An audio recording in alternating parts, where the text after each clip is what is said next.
Hi, folks. This is Mountain Man coming to you from parts unknown. I hope everyone's doing well tonight, and I am once again simulcasting on Rumble and Utizzle. And I appreciate everybody who showed up for this evening's chit chat, and everybody who watches after the live stream. So, I hope everybody's enjoying the show. And I do broadcasts. I don't do shows. I'm talking about the big show, the big worldwide show that everybody's watching. And I got on the screen there, we got what Mr. T referred to as the N-word nobody's talking about, that they really ought to be worried about. And that's been going on. All the things that Mr. T have been handling that mainstream media just ignores. But anyway, we'll get into that. We'll get into what's going on around the world and have a good time doing it. So let me play some videos and we will be like butter and get on a roll.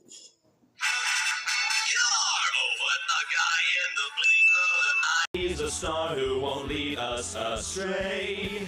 From El Salvador, always striving for more. He's who we all want to be someday. Don't believe the news, he's got real cool tattoos. No way this dude is in a gang. No way! He's the father that we all wish we had. In his arms you will never be sad. He's a flawless and fabulous Maryland dad.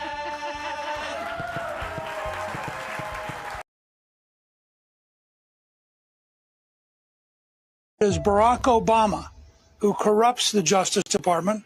It is Hillary Clinton who routinely breaks the law and gets away with it. And now we have Joe Biden who's learned. He's learned from Obama that doesn't matter what you do, if you're a liberal Democrat, you will not be prosecuted. He learned from Hillary that a person in high public office can get millions and millions of dollars.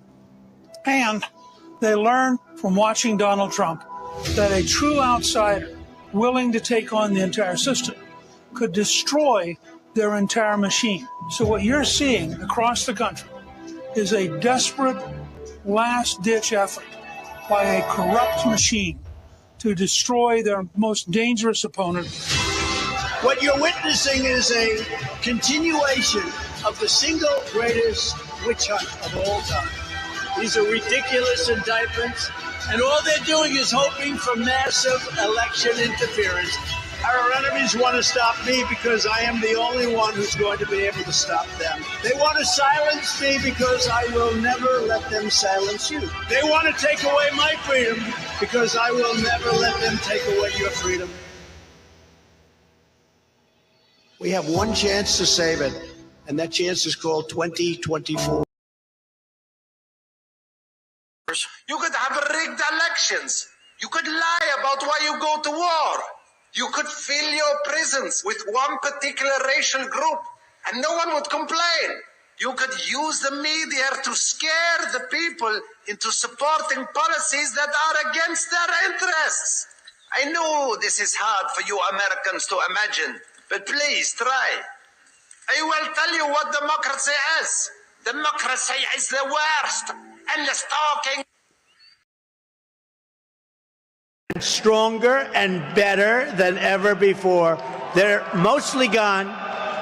They're all coming back. This is why people in countries want to kill me. They're not happy with me. It's a risky business. This is why they want to kill me. They only kill consequential presidents, remember that. But this is why, if you're one of the countries that's affected, you're not happy with what I'm saying. When they used to say they like Barack Hussein Obama, of course they do, because he did nothing to help us.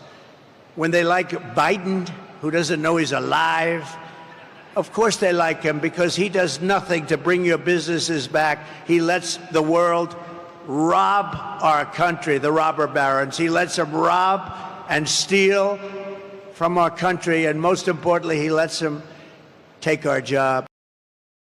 Storm zone. Yes, sir. I'm wondering what storm you're talking about.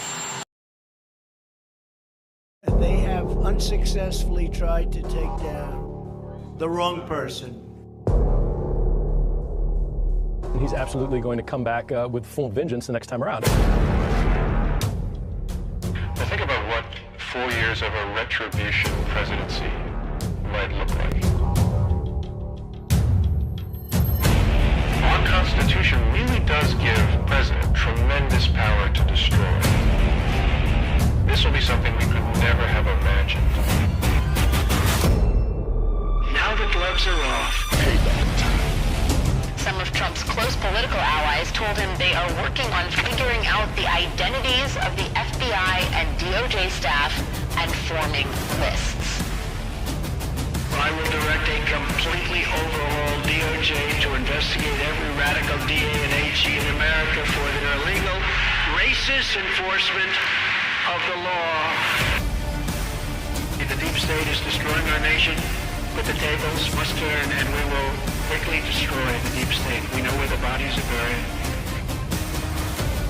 There are a lot of people out there that have done some very, very evil things, very bad things, I would say treasonous things against our country. People that have done such harm to our country. I've been looking at them for a long time. He could order the investigation and prosecution of individuals who he sees as enemies. Put them all in jail where they belong.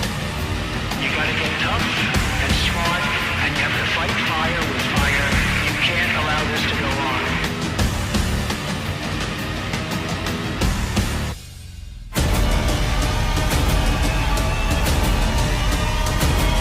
And I will be the one to clean it up.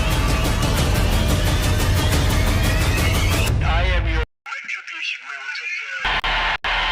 We will take care of. Hi, folks. I hope you all are doing well. I want to replay my Abrego Garcia video. That kind of got screwed up in the beginning. I'm going to play it again. What a guy. He's a Maryland dad. Wow. Kim, how you doing? Todd, how you doing? Wayne, Robin, Angel, Sissy, Kathy's here. Aracelis, nice to see you.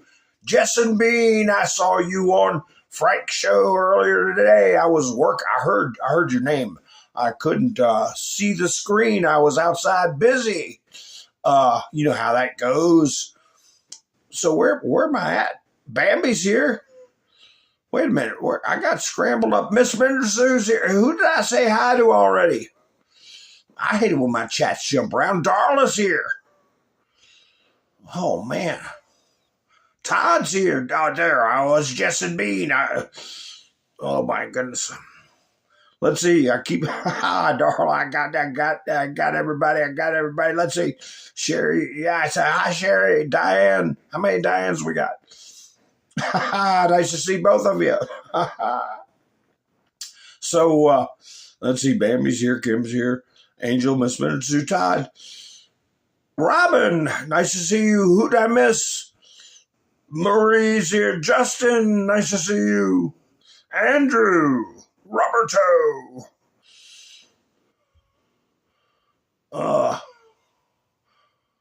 What's that? James O'Keefe not looking good for Pam Bondi? I don't know. She's got a pile of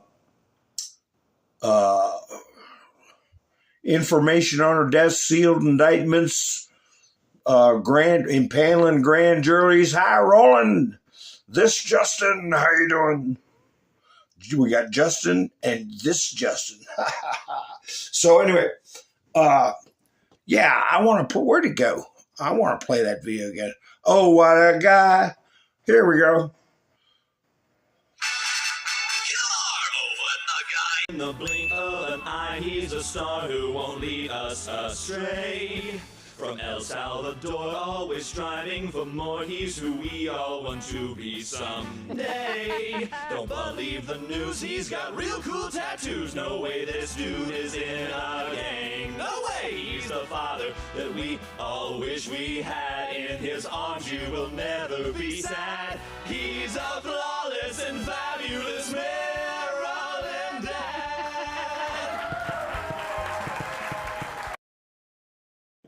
Oh, that's horrible how you mock him. Oh, is it really?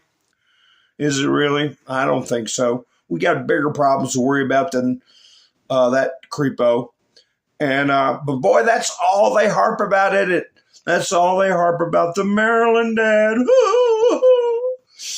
They can't even take care of themselves. Here you go. That how many years ago has that been? They've held the same damn grudge. Did I play this video already once? I think it's the second one. I think it's the second lunatic woman. How can you reason with these people? Adam Francisco, I've mentioned him before. And he had a similar video of a crazy woman. I think this is a new one. Shows you how, and there's a language warning because it is a lunatic liberal that is dysphoric and has a mental problem. She's a con artist and a thief, and I hope every day I wake up every day and pray that he died. Oh, you don't mean that? Absolutely. That's an evil thought to say, though. I say it. Don't you want to win based on winning the argument instead of his death? I want him to be gone out of our hair and our country. He is destroying the entire world. Do you know? How did you feel when they missed him with the bullet? Wait a minute. Do you know? I was pissed. Oh my God, I was pissed. And some man lost his life over it. Yeah. Some man that nobody even talks about lost his life. Well, we talked about. It. He was brought on stage. His jacket was brought on stage at the RNC. Oh, you know, and hey. So we do talk about it as Republicans. It wasn't a person that shot him. It was a gun that did the damage. Yeah. So, fuck Trump, and may he die tomorrow. May Tara be swift. And I do wish it. Yeah, absolutely disgusting. Talking about how she wished Thomas Crooks hadn't missed, and oh, terrible, disgusting people. Let me get that out of the way. There we go. Goodbye, you crazy liberal. Yeah, I noticed Warren Buffett announced he was stepping down, and a lot of other people. William, how you doing? Pappy Two Bears, how are you doing? Flannel Cheese, nice to see you. All right. So, oh yeah, I know. A lot of people owe a language. You know, they're just nasty people, and you know you got to know thine enemy, right? Know thine enemy, and the enemy happens to be a nasty person. Here's somebody. I think you may have seen earlier in the day. I don't know, but he's from Africa, an immigrant from Africa. He knows how obnoxious and irrational these people are. And watch his hand movements. He's got a habit of you know, when you get dirt on your hands, you wipe your hands back and forth, wipe your hands. When he's talking about these liberals, he's subconsciously wiping their dirt off his hands. That's just a little thing I noticed. But anyway, he sure is talking sense. I've never seen such hate in a country like America, the way they hate only one man. Americans have been spoiled, and they think that the more they make noise, the more they get things done. To get things done calls for what?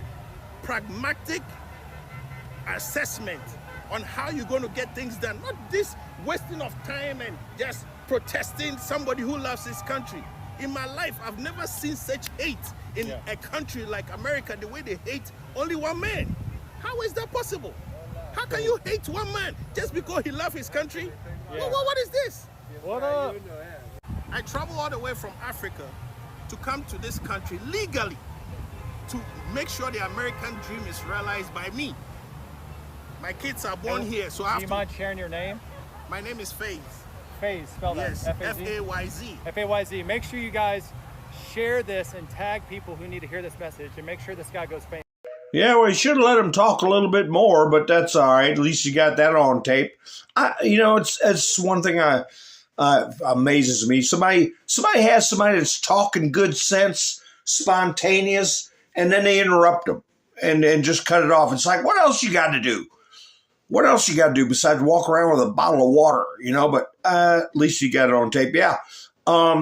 That's why I put this on my thumbnail. MAGA, make Alcatraz great again. And there we got Dr. Ouchie. Yeah, yes, he does that, I think, 3 times. He does that hand wiping business while he's talking about wipe my hands of these people. Yeah, but we're going to make Alcatraz great again. And a lot of people have been putting up this style meme. Who's this? Representative Mary Miller. The first person to be sent to Alcatraz should be Anthony Fauci. So, yeah, they used to call that the Rock. And I got some clips of Trump talking about Alcatraz and the symbolism. He said it's a symbol of a lot of things. He said, you know, a symbol of justice, a symbol of, and he said, even said the word misery. So, yeah, a powerful symbol. And it's where we're going to put the worst. The worst. Let's see. I got Stephen Miller's latest video about Alcatraz. Here's an interior pic. An interior pic because it is a museum, you know. And that's what it's like. Good morning, everybody. You know, you get out there and the other picture I had, you see they had a rec yard. And, they're going to have a good time with redoing this place to modern standards. Modern standards. Here, let me find that clip with Stephen Miller. His notion of what's going on there. I got him somewhere here. I don't know. I thought I did. Well, maybe I didn't. I got it somewhere. But anyway, it's hard to say who's going to go there because we know we've always been talking about Guantanamo.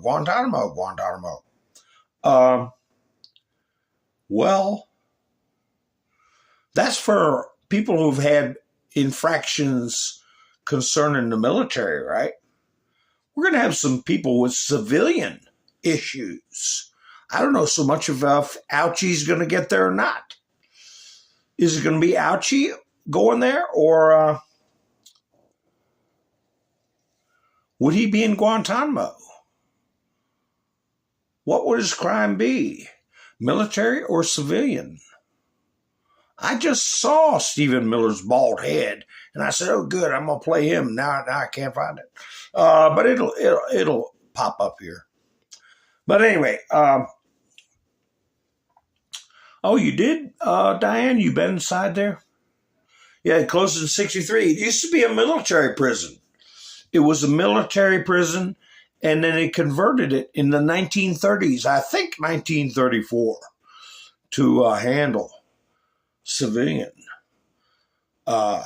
criminals. So, yeah, I'm sure that's one of many plans that are on the books. We're going to expand. We actually, per capita, we've got a pretty low prison population per capita, and it's mostly taken up by I guess I don't have to be careful about the word. It's mostly taken up by illegals, immigrants and stuff like that. Here he is. Yeah, I think it's 50% roughly of the jail populations, people that shouldn't even be in this country are eligible to be deported. I don't know. It's pretty high. But anyway, here's Stephen Miller.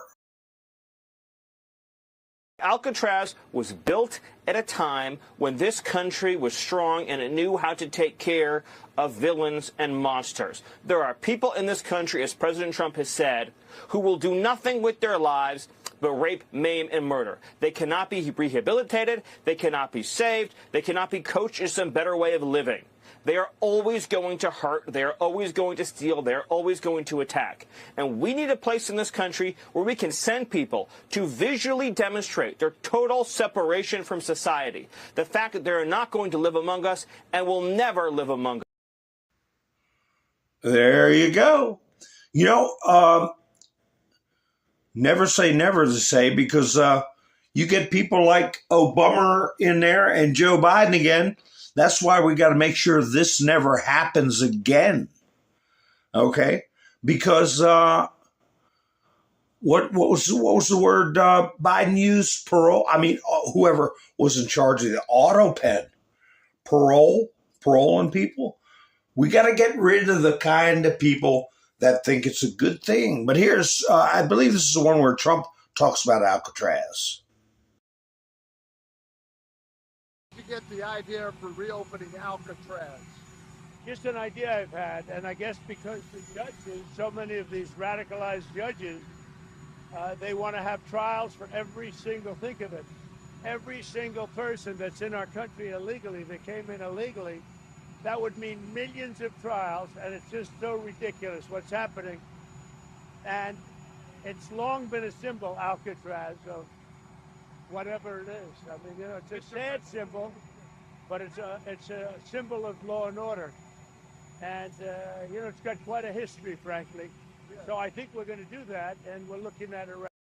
Yeah, it's a symbol of law and order. On Air Force One, he mentioned other things it was a symbol of. Other things it was a symbol of. You know, Trump was also talking on Air Force One about the cartels. I wonder if I've got that in the studio. With Mexico. But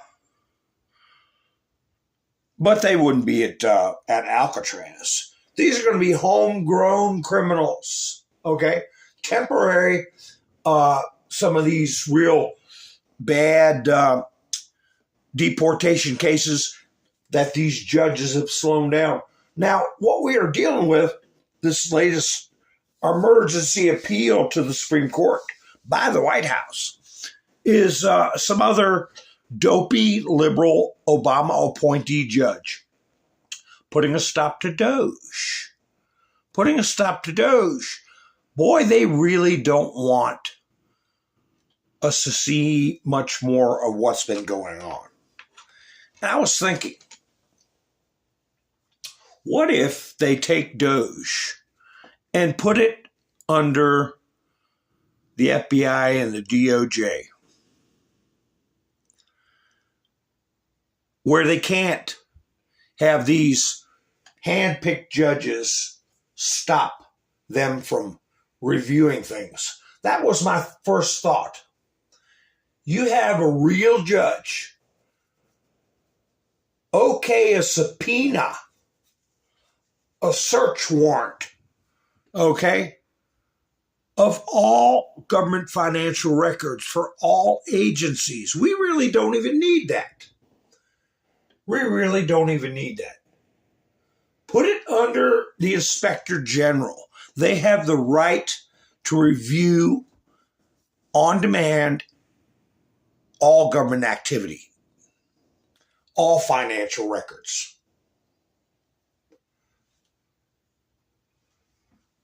How can a judge stop it then? But they're just blatantly breaking the law.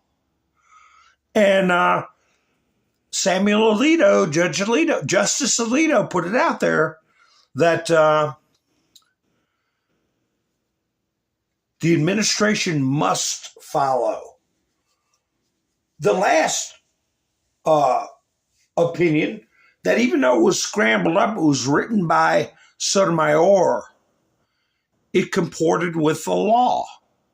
It put a bunch of hissy fit nonsense personal notions in there, but it comported with law. And Alito said that the judges must comply with the law. So we're getting messages, and we're getting messages from Trump. Because right after he was talking about Alcatraz, he said, well, these judges. And so right away your brain's going to go, Oh, well, maybe it's for the judges. Who knows? It depends on their behaviors and if they break the law. We've already got a couple of judges looking at some serious jail time, especially the one who was letting that one play with the guns. But have you all heard this video? Is this another reason why we can't have RT News Russian television? Pay attention to what this lady says, what they're capable of doing with our memories. People's memories. I've talked about how these gadgets will put ads in for something I could swear I only thought about it. Remember me talking about that? But anyway, listen to what this lady's got to say. Are convicted in their belief. And so, to Jack's point about using some of the lie detection technology, particularly for eyewitnesses, not only can we put information in without blowing up your brain, we can put it in and then you can believe it so sincerely that the problem is you can testify to that effect. And in fact, we've seen this in a number of ways. The police were doing lineups where the suggestibility of the information was so strong that people would later identify a person that they'd seen. For example, you show a picture lineup and only one person has on a jacket and nobody else does. And then when you go to the live lineup, because your brain triggered that there was something different about that person, you identify the person who you've just seen, but not realizing that it's because of some difference. And then you've seen them twice, and now you're asked to testify as an eyewitness, and you're so convicted about having seen that person commit the crime, even though that person's utterly innocent, that it becomes a planted memory. And so there's some really interesting research that we can plant false memories in the brain. And in a different context, one of the emerging areas that's really interesting in law neuroscience is pain detection.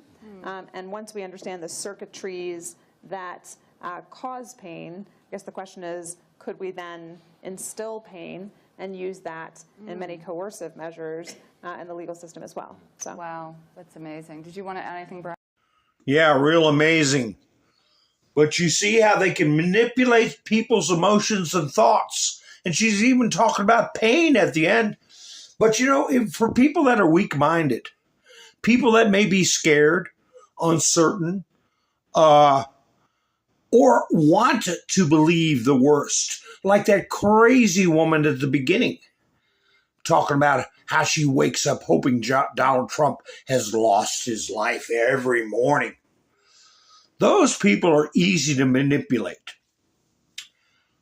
But what do we have to combat that? The full armor of God, right? That's what they can't penetrate. All right, you got to be your principles, your convictions. I've said you got to hang on to your principles like a chunk of wood in a stormy sea, a plank in a stormy sea. And that's why it's so important, because you'll be confronted with this type of deviousness where they'll play with your thoughts and emotions. Look, here's one that does that right here. Y'all seen this picture yet? He is an actual NAZI. He talked about it, how it was the best time of his life. I'm sure he'd learned a lot about frightened people, how you can manipulate their emotions and profit from their misery. Yeah, so anybody needs to see that thinks the worst of Elon Musk, or, well, they didn't do anything like that. Here's his son. Gonna fight the oligarchy, like Bernie Sanders said, from his beautiful penthouse. There he is, the little soy boy, sitting there holding hands with Huma Abedin, queen of the Muslim, and then brotherhood, right? But that's some of the forces that are working against us and going all out, developing the type of AI this lady was talking about, and are very proficient in illegal psychological warfare campaigns and propaganda that we've all been witnessing. But people don't know how to absorb it and how to discern. Hi, Yvonne. Nice to see you. So, yeah, we discern. We discern every day. Trump responded to this business of the picture of the Pope. I remember last night before I went live, I was thinking about a guy that always used to say, well, F them if they can't take a joke. If they can't take a joke, they can go F themselves. And I said, well, I'm not going to say something like that. But I remember saying that all the time. And Trump said that when he was responding to the reporter. He said, well, he didn't say the F word. He said, well, it just sounds to me like they can't take a joke. But how are these liberals getting upset with a spoof picture of the Pope, and at the same time espousing this hedonistic lifestyle, this anti-American, handing out citizenship like bags of popcorn, worshiping somebody like Fauci, and they get all upset over a picture of the Pope, a spoof picture. Trump signed an executive order today. I think I got a video of that. Outlawing gain-of-function research. Again? Yeah, it used to be against the law, but somebody changed that. Obama, Barack Hussein Obama, allowed them to do gain-of-function research, which is essentially taking viruses and making them more harmful to people. He also shut down the labs where they experimented on beagles and monkeys. As Trump shuts down animal experimentation labs, Democrats decide pro-beagle torture might be that winning position they've been looking for. Yeah, they've been stepping in it every step of the way, haven't they? And they're going to keep stepping in it. Let me see here. I got some more clips of Mr. T. I'm going to play them. Well, here's a guy that shut down the beagle deal. Okay. And you know what? All is not lost, because he says at the end he got a bouquet of flowers from PETA. Okay? So they're not all retrievably nuts. So anyway, I'll go ahead and play it. Is it hard right now to change the culture there? Unfortunately, yes. I mean, it's been interesting to watch. Like I'll do some policy change, and you know, people like try to find the worst possible spin for it.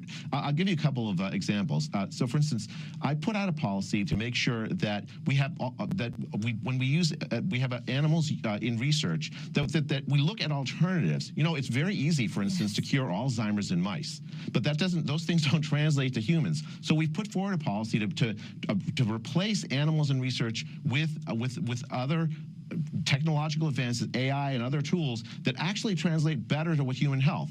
But then I'm getting, and we got rid of all the Beagle experiments on the NIH campus. But you know, it's sort of like people just don't trust the NIH anymore, and I can understand why. The NIH during the pandemic leaned into lockdowns, school closures, all these things, and so I think there's still a level of distrust that the American people have for the NIH that I'm hoping under President Trump we can reverse. Has PETA reached out to you and told you you're the latest hero? Like, I mean, they must be ecstatic with you right now. They did. I got flowers from PETA, you know, People for the Ethical Treatment of Animals. Normally, I think NIH directors tend to get physical threats, but they sent me. Yeah, they went from threats to a bouquet of flowers. Yeah, they care more about animals than human beings. We've known that for a long time. So let's see.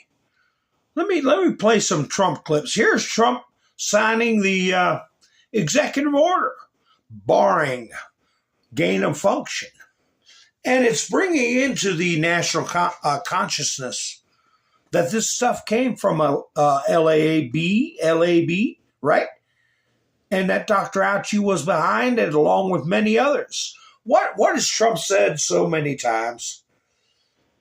That most everything we've been going through has been a massive election interference operation.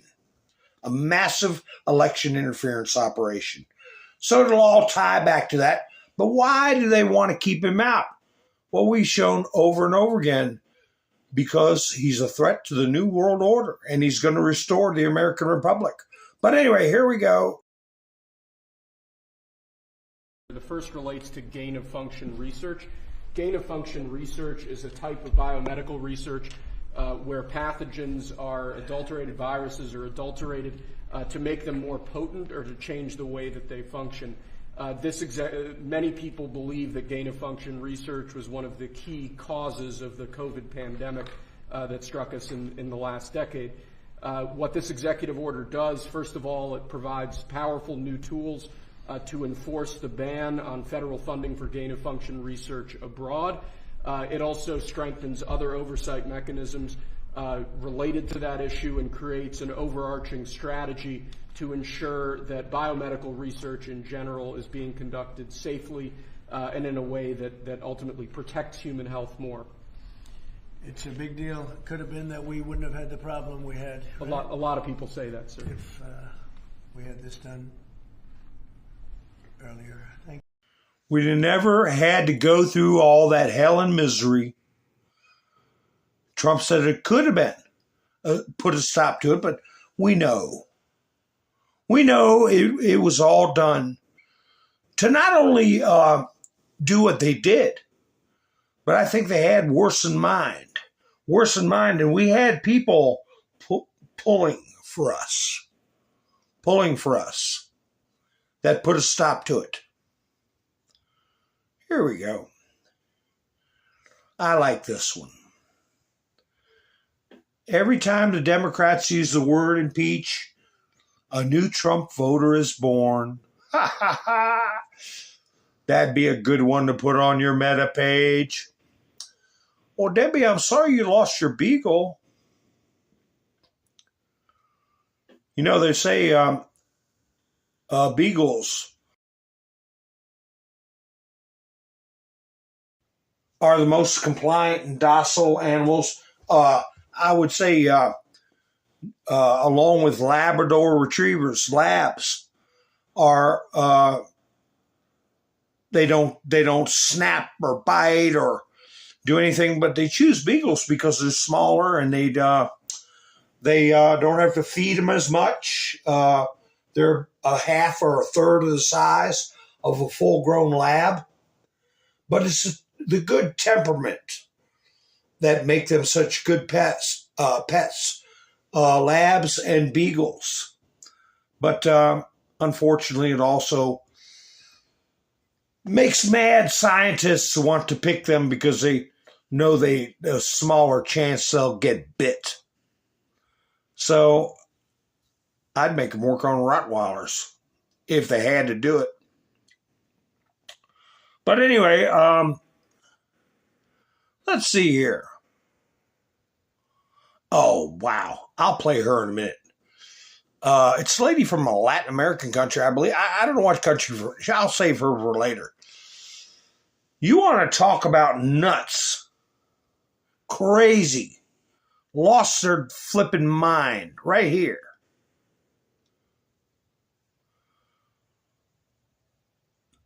You know, go back a couple of generations. You never would have seen something like this. Never would have seen it. How much of this? It's a blend of how they treat our food, what they teach in the schools, what they pump through the media. But anyway, get a load of this. Aggravated assault. Go ahead. Go ahead. Bitch. I know my rights. You're ugly. And you're called. Okay, I have this all on recording. Go ahead. I haven't called you Put any ill words. I don't haven't care. called you any ill words. I haven't offended you in any way. You hit me on the sidewalk with your body. Following me. You hit me. Honey. It's not honey anymore, bitch. It's not honey. All It's right. not honey, bitch. We're just gonna patiently wait for the cops. Yes, we are. This is getting. You're a hypocrite. It's You're getting a liberal little bit more hypocrite, aggressive. and you're a bitch. Yeah, I am aggressive. I have PTSD, bitch. Okay. You fucked with the wrong tranny today, bitch. I apologize. I'm sorry. That's what you should be doing. You should be deleting that fucking video. I would not, because I feel. I have a lawyer. I have 2 and 3 lawyers, honey. I will sue your pants off. I'm not gonna speak bitch. anymore. Okay? I will sue your pants off. I'm not speaking anymore. Good. We're gonna patiently wait for the cops. I risk my life every day getting ready in the morning, and you have the temerity to hit me with your body. I don't know if you guys noticed, but my hands are shaking because I have anxiety currently because of this individual is not leaving me alone. You need therapy. And you know what? You'd be better off in the hood, because the hood people, they know how to act. Okay. They know how we treat each other. You went to Bard. You have a master's, you have an MBA. I am currently starting to shake more because this individual would not leave me alone. Fuck you!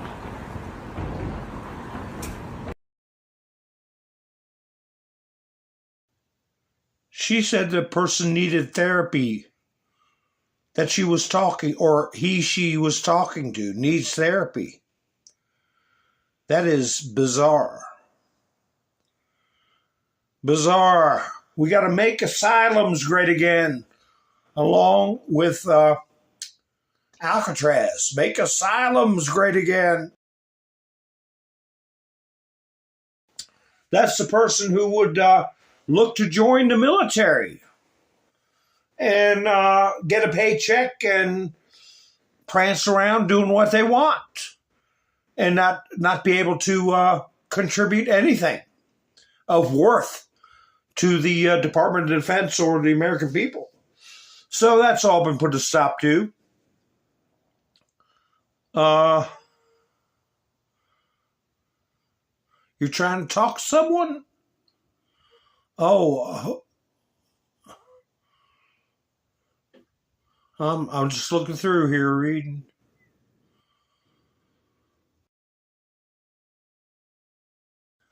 I had a dog for years and years. When she passed away, man, that was rough. That's hard to get over. And I worry about my little girl, Sadie. She's out prowling around. But anyway, yeah, you can't keep them forever, and it's something you got to be prepared for. In an odd way, it teaches us a lot about life and how to cope with loss.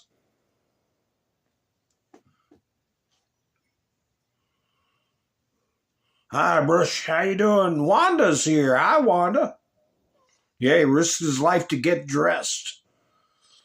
Oh, boy. Such victims. Such victims. Oh, I got a video that Dan Scavino put up right here. This is something every school should play. It's the President of the United States, after all.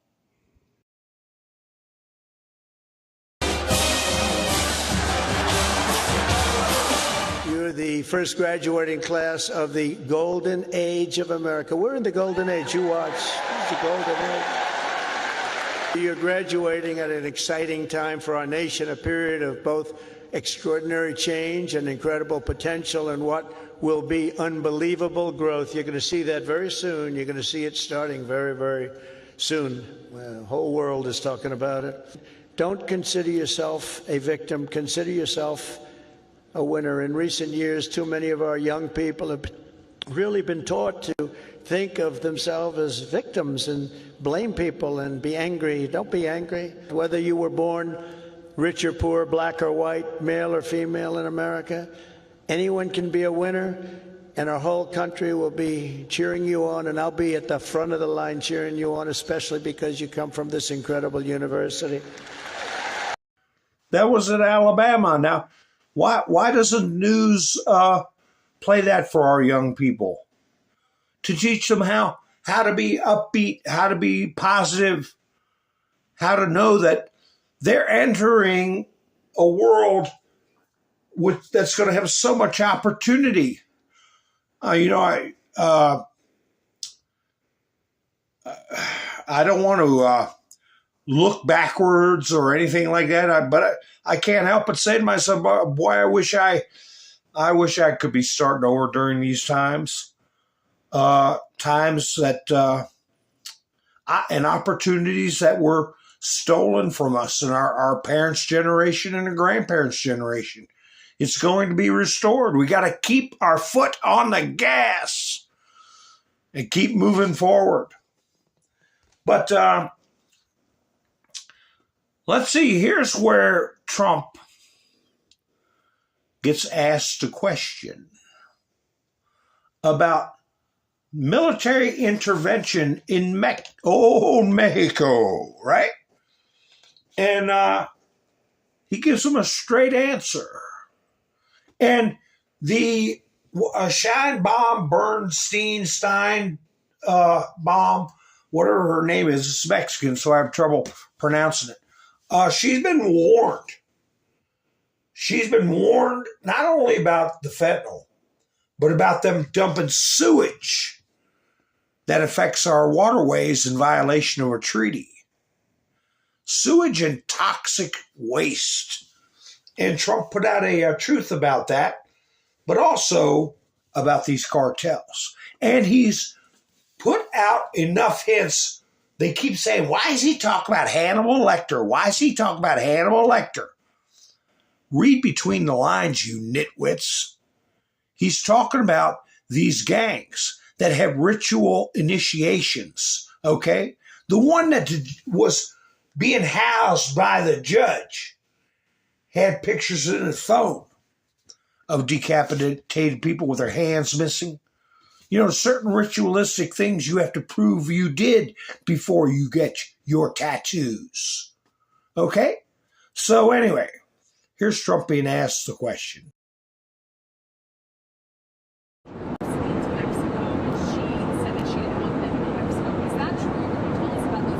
Mexico is saying that I offered to send U.S. troops into Mexico to take care of the cartel. She wants to know, is that true? Do you think I'm going to answer that question? That's why I'm asking. We'll see. I will answer it. It's true. And why would you do that? Because they are horrible people that have been killing people left and right, they've made a fortune on selling drugs and destroying our people. We lost 300,000 people last year to fentanyl and drugs. They're bad news. Yeah, that's true. If Mexico wanted help with the cartels, we would be honored to go in and do it. I told her that. I would be honored to go in and do it. The cartels are trying to destroy our country. They're evil. And, you know, we had 300,000 people die last year from fentanyl and all of that. We had millions of people brought into this country that shouldn't be here. The cartels brought them in. So if she said that I offered to do that, she's 100% right. And are you disappointed that she denied that request, that she doesn't want Well, she's so afraid of the cartel she can't walk, so, you know, that's the reason. And I think she's a lovely woman. But the president of Mexico is a lovely woman. But she is so afraid of the cartels that she can't even think straight. So on Friday, She's so afraid of the cartels she can't think straight. And he said she's a lovely woman twice. So, to me, he's letting everybody know. Her too. That border, our security is number one. And just because you can't think straight is not our problem. Okay? You better get your head on right, or we're going to think straight for you. That's another hint. We don't have to abrogate our responsibilities to our own safety because she is having a hard time. Right? Right. Yeah, here's a video of a reporter, I think it's a CNN reporter, going into Mexico and coming up on a major operation. Cocaina and marijuana that they lace with all these chemicals. And you sit here watching her walk around, and she's pointing at all these chemicals. And the people that are working there are dressed in full-blown hazmat suits. Because you get a little bit of that stuff on you, and it'll put you to sleep forever. But you wouldn't know it looking at her the way she's walking around. But if they can find it, the U.S. military can find it. This is more cannabis than I've ever seen in my life. The scale of drugs here is just enormous. They're showing us what they've just discovered today, which is a pretty sizable synthetic drugs lab. You can see this is where the cartels have been mixing the chemicals. It really, really stings your skin and kind of gets underneath you. It feels incredibly potent.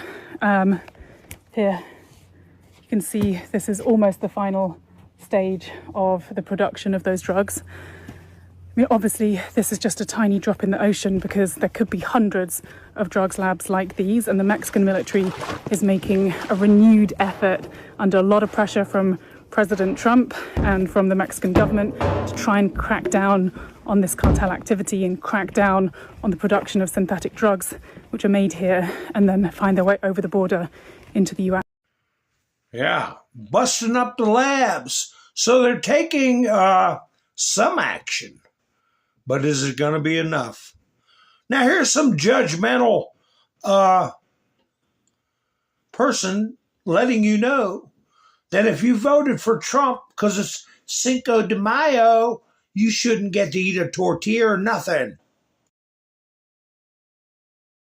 And another thing, if you voted for that orange, ugly-ass fried Cheeto, I don't want to see one tortilla chip, not even a jar of Tostitos salsa in your hand, bitch. Not one fucking margarita. Well, I have finished off a whole bag of Tostitos, and I'm going to belch in Espanol right at your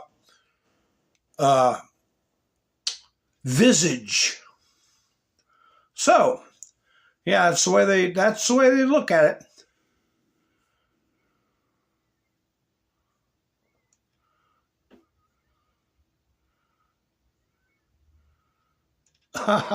It wasn't a calm, Diane. It was a joke. You know, it could have been that. We'll see who the Cardinals pick to be the successor. We'll see. Here's an interesting post because somebody was mentioned Pam Bondi earlier. Alleged leaders. I talked about this the other day. This is CBC. You don't hear it on, you figure a story like this, the mainstream news would zero in on. Alleged leader of a child exploitation cult known as 764 arrested and charged.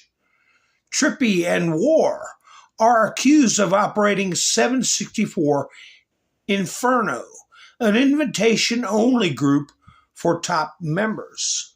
What are they? What are they? Clandestine pointed this out. Oh, that's the second page. Let me get the first page up. Here it is, Clandestine. Bondi and Cash are not getting enough praise for the arrest of the leaders of 764 Inferno. It's a nihilistic, violent, extreme network, NVE, operating an organized international enterprise, producing and distributing of child S3 sexual abuse materials. CSAM. Remember that. CSAM. These monsters were exploiting children online and forcing them not only to do S3 sexual things on camera, but coerce children to mutilate themselves and cut signs and cut symbols into their skin.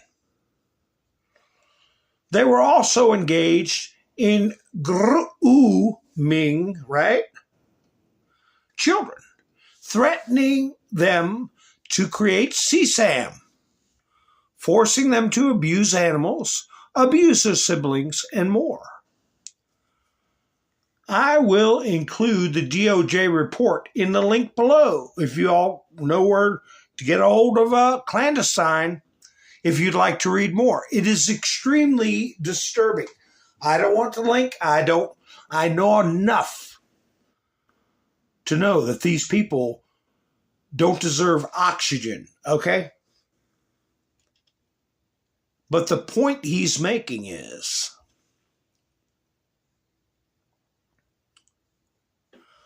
that Bondi and Cash just arrested the leaders of an international satanic P3DO cult. And for some reason, they're not getting credit for it. They just locked up the worst of the worst. But the simpletons are only concerned about Epstein. Newsflash, Epstein is not the only bad guy out there. And his operation has already been inactive for years. Bondi and Cash have just proved they're going after active operations, targeting satanic and S3 sexual abuse against our children online. In other words, lay off bashing Bondi and Cash. They are doing important work right now and have proven they are worthy. I agree. Because before we do away with these individuals, we'll see if we can get those birds to sing. How about that? They're going to find a wealth of information for people that create a demand for this stuff. That's what we want. The consumer. The consumer. Here's a video of Trump. I'm not sure what this one is. This might be about Hollywood. This might be about Hollywood and foreign countries taking over the production of our movies. And he doesn't explicitly say it, but they're inserting propaganda.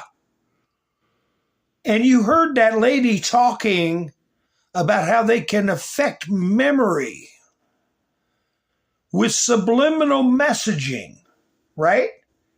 They can warp and twist people's minds. So anyway. Other nations have been stealing the movie-making capabilities from the United States. And I said to a couple of people, what do you think? I've done some very strong research over the last week. And we're making very few movies now. Hollywood is being destroyed. Now, you have an incompetent, grossly incompetent governor that allowed that to happen. So I'm not just blaming other nations, but other nations, a lot of them, have stolen our movie industry. And I'm saying if they're not willing to make a movie inside the United States, and we should have a tariff on movies that come in. And not only that, governments are actually giving big money. I mean, they're supporting them financially. So that's sort of a threat to our country in a sense. And it's been a very popular thing. I can tell you one thing, movie makers. Yeah. So people are saying, oh, he's stupid, he's this, he's that. Yeah. No, I think there's a lot more to it. You know, I got these videos uploaded about Trump making announcements at the White House with Muriel Bowser, okay? I'm going to play them. It's just interesting because he's talking about the NFL, and you see Muriel Bowser there with her hands locked together, and Doug Burgum and other dignitaries. And this is submission, okay? She's submitting. You remember how Gretchen Whitmer was hiding her face, was acting like she didn't want to get up to the podium. At the very end, she had no class. She didn't even thank Donald Trump. She just said, I'm glad this announcement was made. Not a thank you to President Trump. Just a pig. But here you have Muriel Bowser. If you'll remember, she was egging on protesters to enter the White House grounds. Even the building itself, the White House itself. She was calling Trump a coward. She was saying he was huddled in his bunker. They were throwing bricks and bottles at the Attorney General of the United States and President Trump. She was egging them on. Is this a show of unity by Trump? She was married to Donna Brazile. Donna Brazile, who has said the most vile, nasty things about Trump. Also interfered with the election by giving Hillary Clinton the questions beforehand during the debate. Remember that? And she's supposedly married to Donna Brazile. You'll see her wipe her face, wipe her forehead, but this is submission. She's putting a smile on her face. She's not pulling a Gretchen Whitmer. Is it even really her? And where's Donna Brazile? But anyway, I got a couple of clips. I'll play this one first. That's a big thing. Will be held right here in our nation's capital, Washington, D.C., on the National Mall, and you get a little glimpse of it.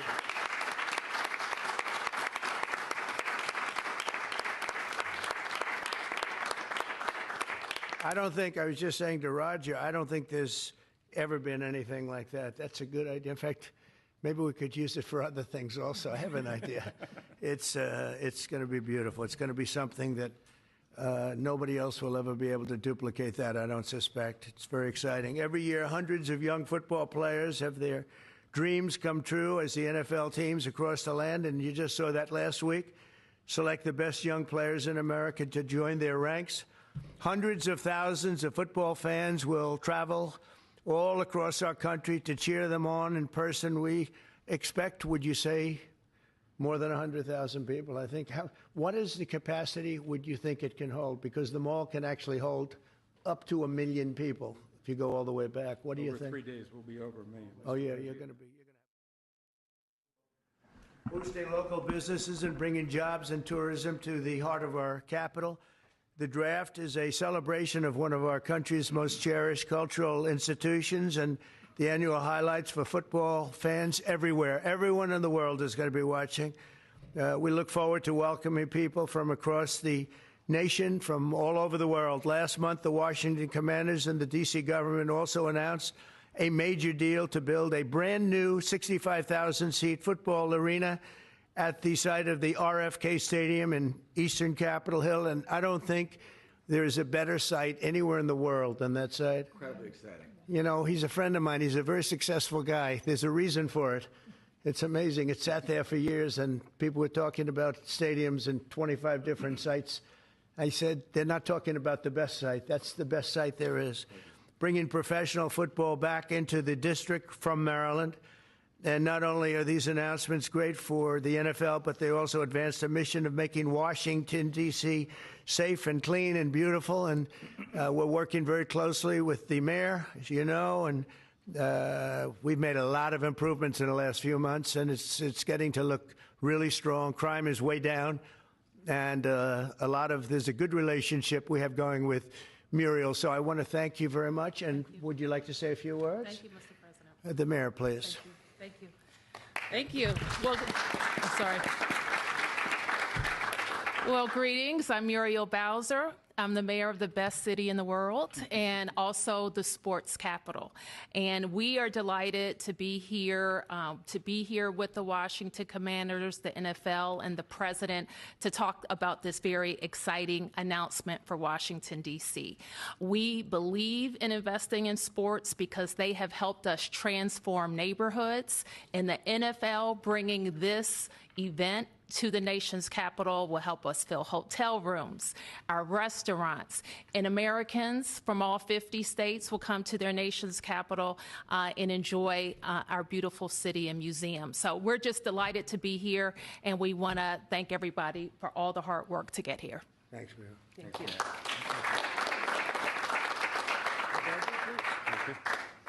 Well, Mr. President, thank you. We're honored to be here in the Oval Office, and to have you announce the 2027 NFL Draft is a special treat. So thank you for your support. Also, thank you for your support in the Commanders' new stadium. We agree it's going to be a great site. We think it's going to be great for our fans here, and it's great to come back home. And so we're very excited about that. Josh is leading the way on our behalf, and the mayor, so we thank both of them for that. We also want to thank you because in the first term, you helped us get a Canadian trade deal, which we want to make sure we note again and make sure you know. Canada does not like me too much. They gave a great American company a lot of money that you deserved, frankly. So. Well, thank you. The draft has really become one of the great entertainment and sports events. Just a week ago in Green Bay, we had over 600,000 people attend. The year before in Detroit, we had close to 800,000. As the president remarked, we believe we'll be well over 1 million when we come here to D.C. in 2027. So we not only believe it's a great site, we believe it's consistent with what the president said, which is investing in our communities, investing specifically here in the nation's capital, one that I grew up here in Washington, D.C., and is particularly important. We think we can have a tremendous impact on this community, and it will not just be an event, it will be something that will show the world how far the nation's capital has come and where it's going. So we're very excited about that. And we thank everybody here. We thank you for your support. We know it's going to be a great event. And Mr. President, we thank you again. Thank you very much. You're welcome. Good luck with it. Yes, thank you. Thank you. Mr. President, thank you very much. We wouldn't be here without you. Thank you for your leadership in terms of the stadium, and now, what a great day for Washington. I mean, to host the NFL Draft in 2027 on the Mall.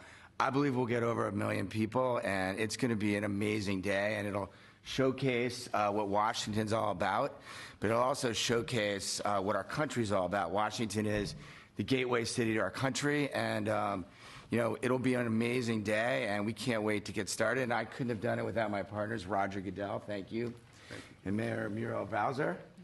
And we're ready to get to work, and I can't imagine RFK coming back. I grew up here. D.C. used to stop and on Sundays, and everyone would be inside watching football, or everyone would be glued at the stadium. And so we want to bring that back. And football really is as essential to the culture of America. We all love it. We all watch it. And it brings people together. And so what a great way to celebrate the United States of America, the NFL, and the Washington Commanders. And President Trump, we leave on your desk a Trump jersey. You are the ultimate commander, so it is a Commander's jersey. There's no bird on it, but you know, we appreciate you and thank you for everything you've done, and look forward to the future. Yeah. And I have to say that Josh had a very good Draft a short while ago. You have a very good quarterback. I think. Great. Any questions, please? Well, RFK Stadium, they used to call that the cooker. The cooker, because it was built by Jack Kent Cooke, I believe. I don't know if he built it, but that's what they used to call it, the cooker. But I don't know. That's perplexing, her behavior. Wouldn't you say? She is smiling, but she was averting her eyes and avoiding direct eye contact with President Trump. But overall, she didn't do bad. Not anything like Dopey Whitmer, who was really putting out signals that she didn't want to be where she was. Here is, you know, they're talking about this Albrego Garcia over and over and over again. Not one word about this freed American, the second one from a Russian prison. Here's Trump greeting her at the White House. Congratulations. That's very nice. That's a great honor. Now I know why you fought so hard to get her out of jail. So how long were you in jail? 4 or 15 months. That's a long time. Yeah, a ballerina. And I got a video of her thanking President Trump, but you haven't heard one word of this. One word of this any flippin' where. Here she is. Nice, pretty young lady thanking President Trump. All they're worried about is Albrego Garcia, the Maryland dad. President Trump, I'm so grateful for you to bring me home. I'm here with your team today and feeling overwhelmed with all the great feelings, feeling that I'm going to be home soon, and thank you and the government for bringing me home.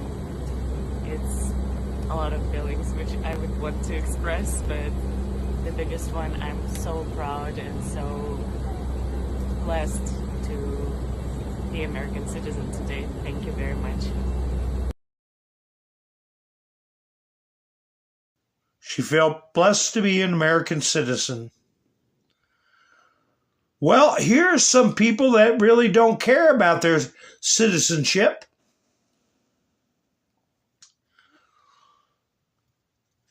And remember the 5-year-old getting called a name? Then we see a picture of them, and it's more like they're a preteen than a 5-year-old. Anyway, here we got some cops in Times Square. The two officers jump in to try to stop a couple of teen suspects from carrying out an apparent assault. But soon a gang jumps in to try to stop the officers from making the arrests. Video shows the officers being shoved, objects being thrown at them, and then the group flees. Several of the teen suspects in custody, one as young as 12, one flashing gang symbols. The suspects believed to be associated with the notorious TDA gang. Yeah. 5-year-olds, probably. Innocent 5-year-olds. You know, if they're 14 and over, they qualify for El Salvador. If they're members of gangs.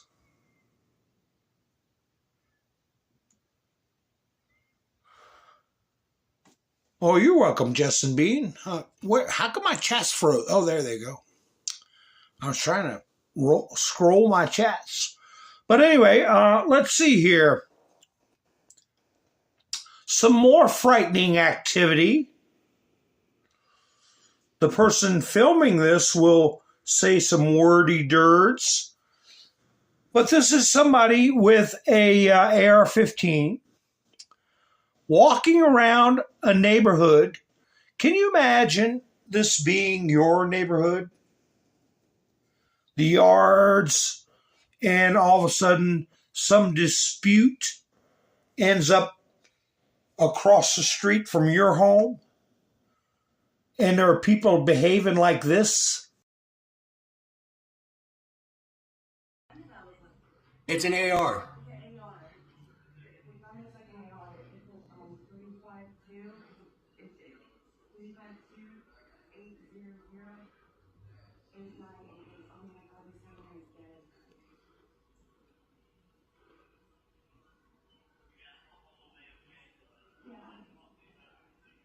Run up to him. No, you can't do nothing. Just get the fuck in. You're gonna have him shoot over here, bitch. Holy shit. Shut up. I got it. I got him. Be careful. I got you. Shut up. Move. He's looking over here.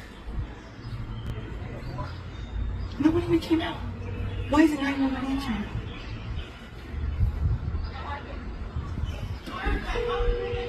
Move, Sarah. He's not even looking at me.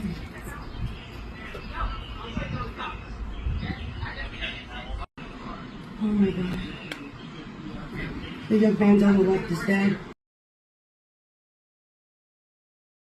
Some kind of dispute. Somebody laying in the yard. Probably not going to ever get up again. And another one. And you got to hide in your house. Don't let him see you. He might pew our way. So this is what we're dealing with, folks. That's why we got to rebuild Alcatraz.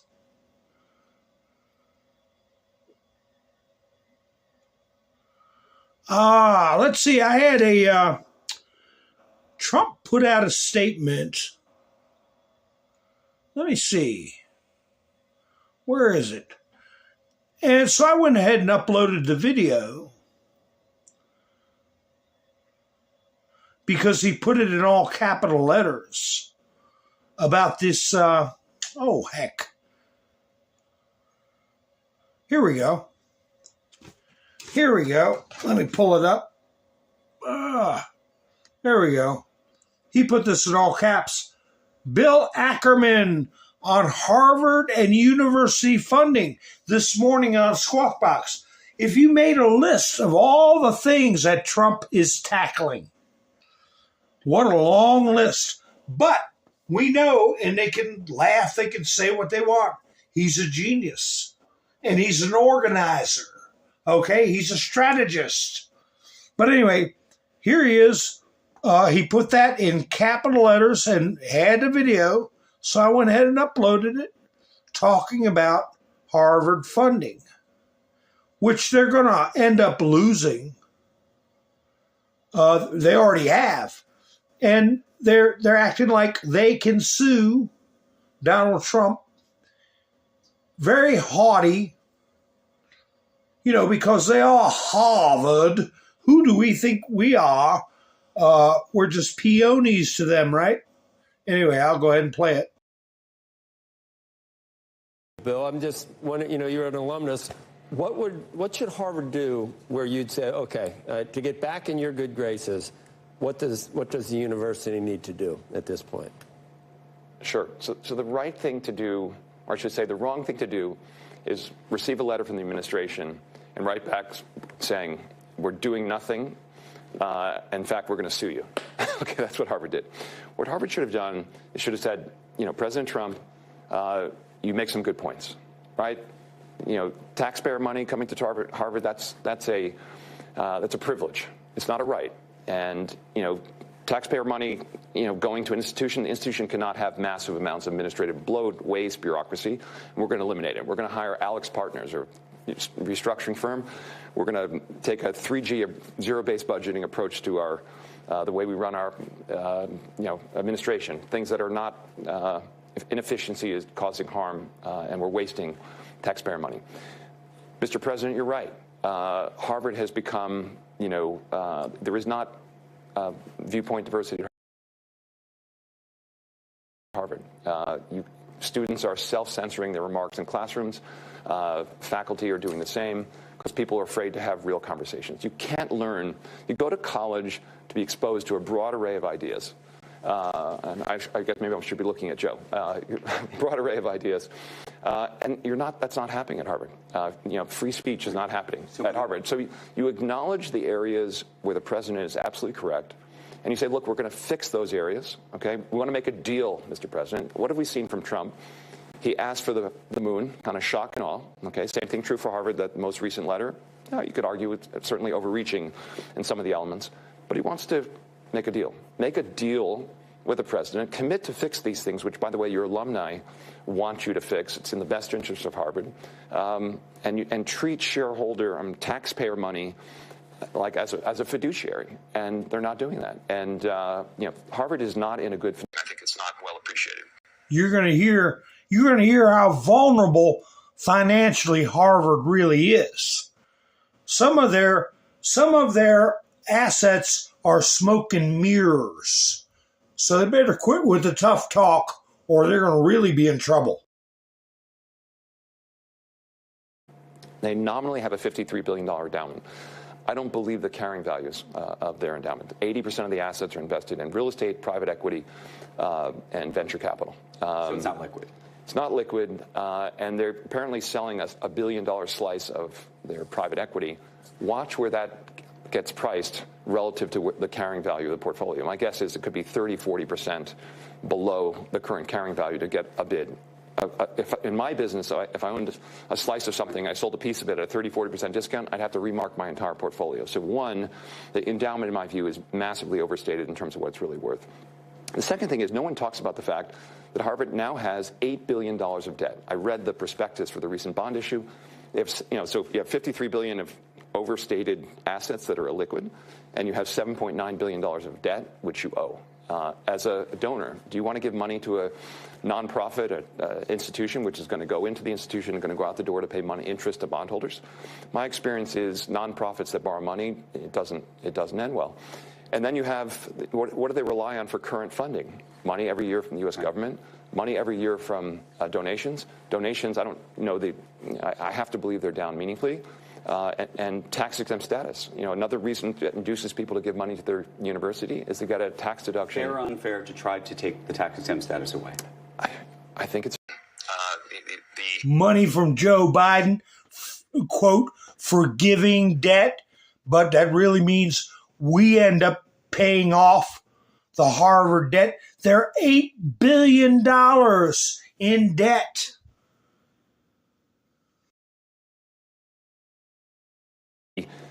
Harvard became, over time, a political advocacy organization for one party. When a university goes from being a university to, affecting becoming a political advocacy organization, it doesn't deserve nonprofit status. I mean, and they have to.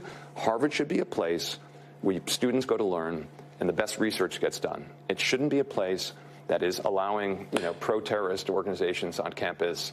That only allows certain kinds of thinking and speech on campus. That's a political advocacy organization. It's not a university. So I don't think we're going to end up there where Harvard loses its tax-exempt status. I want Harvard to succeed. It's been very important to me over time.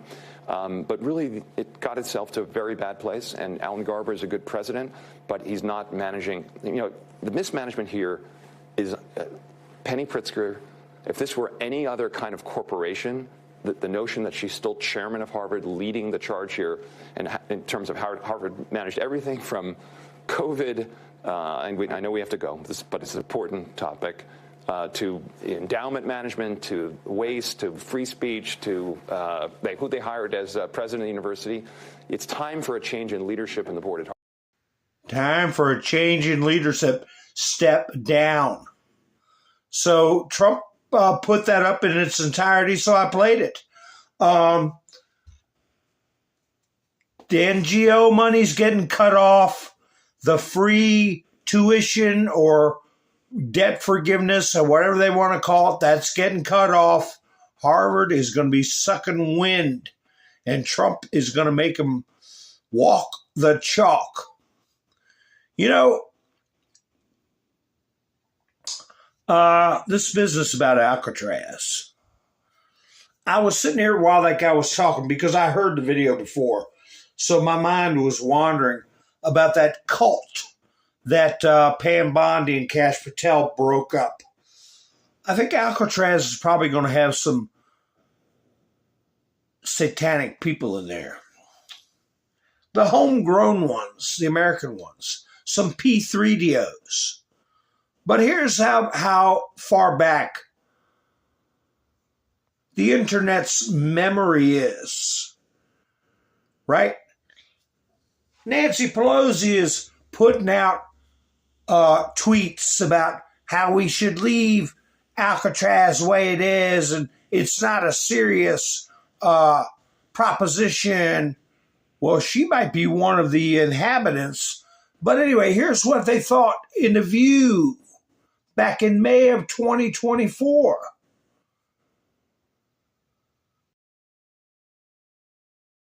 And so I think to make a point, to prove a point, put him in the clink. Oh, why not? Put him in the clink. Oh, yeah. I don't want this to sound like I'm doing wishful thinking. Yes. But which prison would be best? I know which one. I'm going to give you, Michael. Well, that's what I'm. She talking about Donald Trump. Ooh, ooh, ooh, yeah, I know, ooh, ooh. Talking about where to put Trump.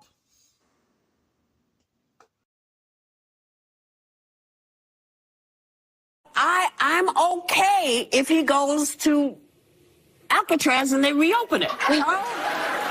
Maybe. You know, what about Guantanamo Bay?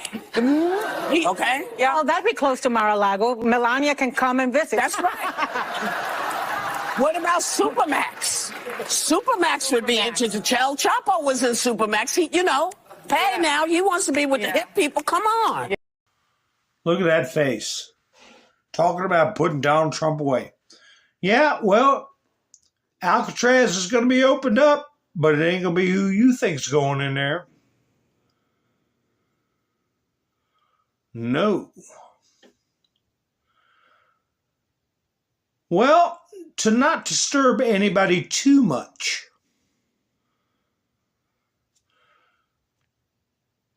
have you all heard about this?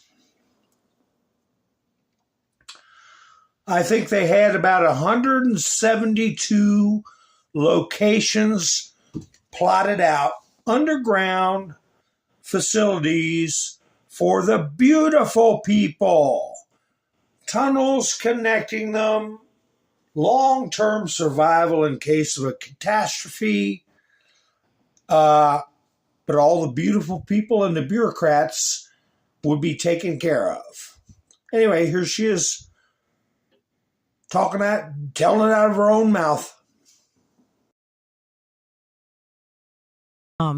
But there is a history of near extinction events. And one of the things that I've looked at, because I'm trying to figure out, between fiscal 1998 and fiscal 2015, there were 21 trillion of undocumentable adjustments in the U.S. government. If you go to our website, missingmoney.solera.com, we have years and years of documentation, including the government financials that show this.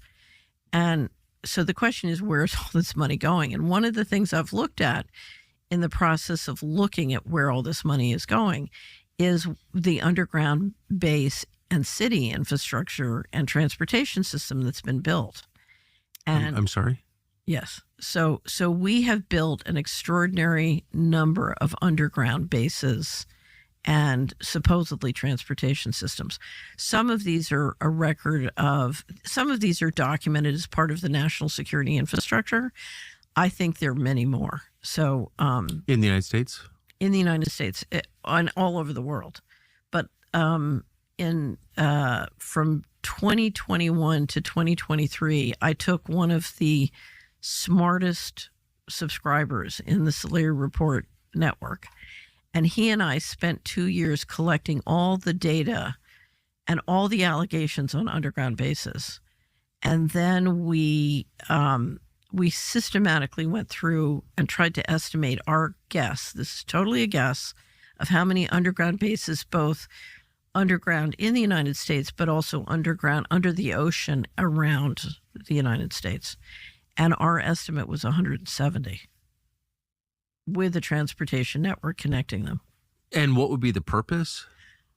The purpose, if you thought you were going to get a near extinction event, so there, to me, there are two purposes. You have so many activities going on that you need to keep secret, that you're basically building the capacity to, for example, if you're doing a secret space program, you need to platform it from, things that can't be seen. But I think if you're worried about a near extinction event, that's... So I know nothing about this other than my only window into it. I knew a contractor who worked on one in Washington, in the city of Washington, D.C. Right. And I remember him telling me about a power box, like a transformer box on Constitution Avenue that he told me, because he worked on it personally, was actually the exit, the egress from the White House. That was kind of by vehicle. I thought that was, I was like, really? He goes, oh, yeah, no, I installed it. I know. And I thought, well, that's kind of crazy that in the middle of this big city where I live, I was on Constitution Avenue every day, that you could build something like that without me knowing it. Under the VP's house at the Naval Observatory, same thing. I think most people know that. Next to my brother's house on Macomb Street in D.C.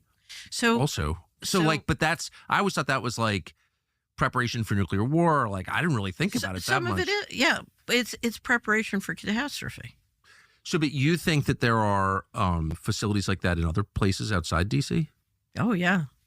So if you're interested, we have a great interview. I did an interview of Richard Dolan on underground bases on the Solari Report, and it's sort of an introduction to the topic, and it's based on a lot of the research of a guy named Richard Souter, who is very hard to interview. So Richard kind of went through all the material. And clearly it's... I don't know if you ever saw, Washington Post did a project, it was in 2010 or 12, called Top Secret America. And one of the reporters, it was a team of 2 reporters, one of them put together a database of all the different top secret installations that had been built in the country, including since the Patriot Act. And what you saw was just this explosion of money in building so many, both underground and above ground facilities. For a near extinction event. Yeah, they wouldn't tell us where the which places to go to avoid it, but they were taking care of. They were getting ready for it. Now, weren't they? Yeah, William, they would have to tear a lot of that down. Tearing down is the easy part. Tearing stuff goes down way quicker than it goes up, and they can put all that rubble on barges, take it out for a artificial reef or wave breaker materials. There's a lot of stuff they can do with that rubble. And Bukele put up SCOTUS very quickly. They have got systems now that would boggle your mind how quickly they can put stuff up. So, let me see. Let's see. Here's Diamond Silk. Let me see what they had to say. They have, let's see. Justin, DOJ, opens investigation into Soros-backed district attorney. U.S. Department of Justice opened a civil rights investigation into a Minneapolis, Minnesota. Hennepin County Attorney's Office, new guidance to consider the race of defendants when negotiating plea agreements. Racist. Yeah, who's behind that? What's going to... I know we're like, when are we going to start seeing some things publicly happen? Ex-Biden State Department employee pleads guilty. Well, something is happening in a massive fraud scheme. A former State Department budget analyst who served under the Biden administration has pled guilty to embezzling more than $650,000 from the agency over a 2-year span. When do birds sing? Yeah. He took a plea deal. And you get that little cookie when you got something to offer, right? When you've got something to offer. So we'll see who got offered. I had a video of this, but the volume was so low. Trump was on Air Force One, and he was asked a question by a Wall Street Journal reporter.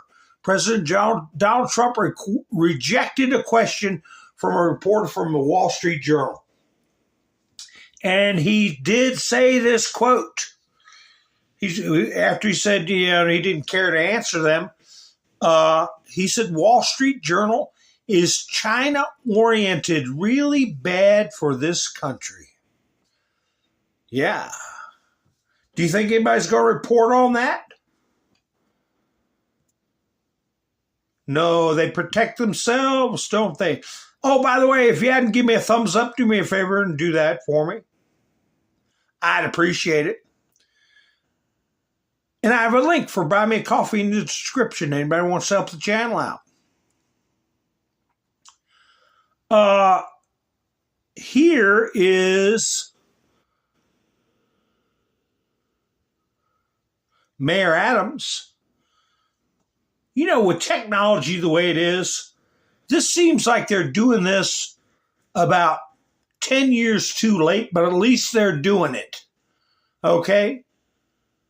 To help fight crime. Panic buttons in bodegas and other businesses, I'm sure. Mayor says. Panic button that you'll immediately be able to hit that is going to alarm the police and is going to be connected directly to the local precincts. When you do the combination, it's going to give you access to the cameras in the store to see what is taking place and how we could get an immediate response. So that's, yeah, if I was a bodega owner, taking steps. What is this about here? Wait a minute. Oh, right after we talked last night about a carrot and a stick, okay?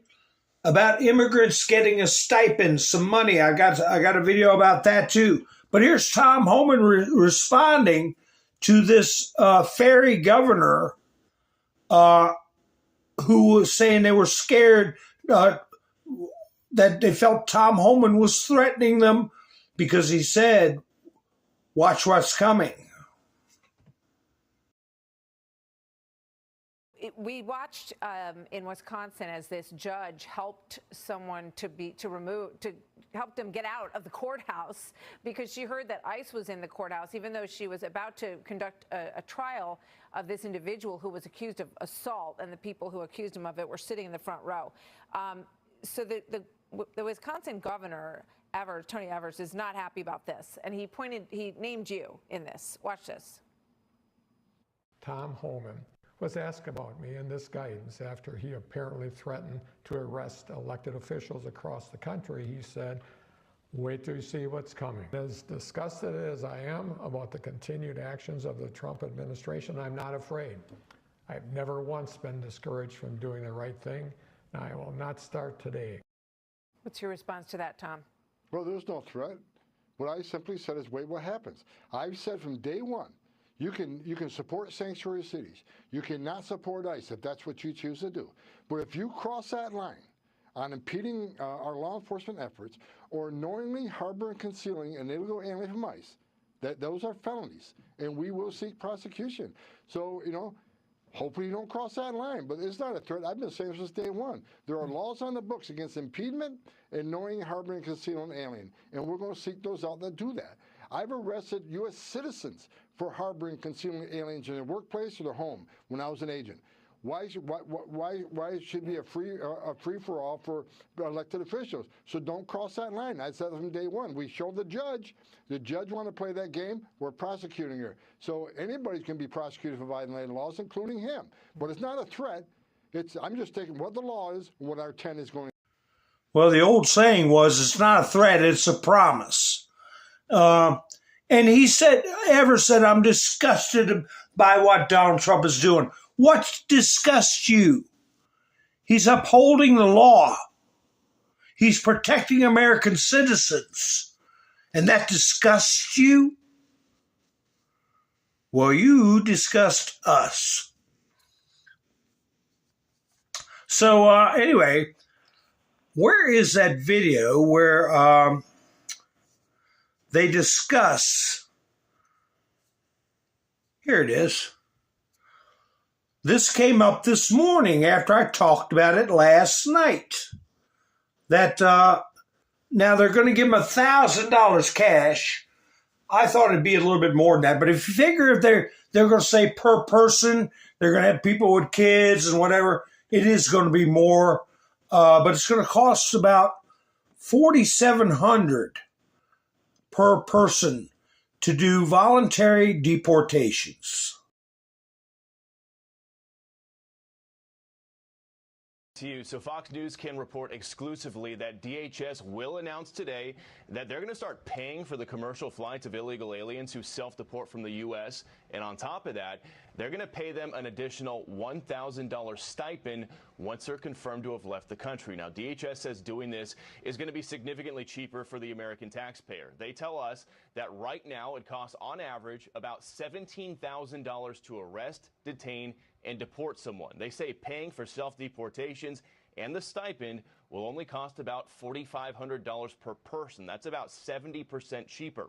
Aliens are going to have to register to self-deport on the new CBP Home app to access that DHS financial assistance, as well as announce their intent to leave the country. DHS Secretary Kristi Noem tells Fox in part, quote, "If you are here illegally, self-deportation is the best, safest, and most cost-effective way to leave the United States to avoid arrest." In the meantime, here in the sanctuary city of Los Angeles, ICE confirms to Fox News that 3 suspects arrested in connection with the home invasion murder of a man in the Woodland Hills neighborhood last Sunday are all in the U.S. Yeah, that's the story I showed last night also about the break-ins where they beat that person, beat the life out of him, I'll put it that way. And I said they were Georgian nationalists. They were illegal immigrants. And sure enough, that's what he was following up the report on. Also, the deportations. Man, if somebody were to sit and do the math. Am I coming through okay, guys? Where's my chat? My chat's not moving. Oh, there it goes. Yeah. Where's the Doge checks? Well, do the math on 20 million people if they all self-deport times $4,700. 20 million people. That's how much the auto pen coup masters cost this country. And then on top of that, how much these 20 million people sucked out of our system in food stamps, housing vouchers, cash, okay? Medicare, Medicaid, Social Security, disability. We're talking billions and billions and billions of dollars, and we haven't got them out yet. As a matter of fact, we got judges doing everything to stop us. So, yeah. Not just Alcatraz. We need more jails than just Alcatraz. A lot more. So anyway, folks, let me see here. I've got a bunch of other videos, but we're already an hour and 45 minutes in. I want to thank everybody who went to buy me a coffee, helping the channel out. Shannon, Mike and Bev, hilarious too. I appreciate it so much. I have got a video here that is worth reading her statements. Let me line this up right. But she is making an address, and she's letting these socialists, these New World Order creepos, know just how pitiful she laughs in their face, and that they're throwing stones at conservatives when the conservatives are the ones hauling the freight and making the world go round. And the socialist leftists are the losers. So anyway, it's worth reading because she's speaking in her native language. I hope you enjoy it. And thank you for spending your precious time with me, folks. I should be going live Wednesday night. Unless something big happens, I'll go live Wednesday. If something big happens, I'll go live tomorrow. But if you're subscribed, you'll know when I go live. So do me a favor and hit the subscribe button. So anyway, I hope you all have a great night. Enjoy this video. This is Mountain Man, over and out. Σοβαρά, κυρίες και κύριοι, η δεξιά κατέστρεψε τη βιομηχανία. Η δεξιά έκανε είδωλο την Γκρέτα Τούνμπεργκ.